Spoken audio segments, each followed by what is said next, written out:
Last year, we have introduced unreserved ticketing system, and this year we are planning to go for a mobile ticketing system. Hopefully, we will implement before December. Our effort is let's try by Diwali. धन्यवाद देना चाहूँगा। उनका cooperation हमारे passenger amenities के लिए पिछले 5 साल से बहुत अच्छा रहा है और इससे हम गोवा के स्टेशंस पर बहुत कुछ कार्य करा चुके हैं।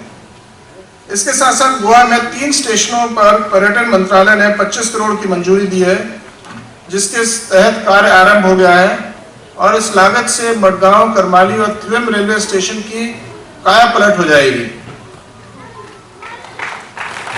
पिछले कुछ माह में कोंकण रेलवे ने डबल डेकर ट्रेन की रात्रि सेवा भी आरंभ करी है और ये एक नया एफर्ट है। इसको हो सकता है इसके आगे बढ़कर और भी डबल डेकर को बाकी उसको नाइट ट्रेन ही पूरी तरह से बना दिया जाए। पिछले 12 महीने में 709 स्पेशल ट्रेन चलाई और 3 महत्वपूर्ण ट्रेनों को नए हॉल्ट दिए गए।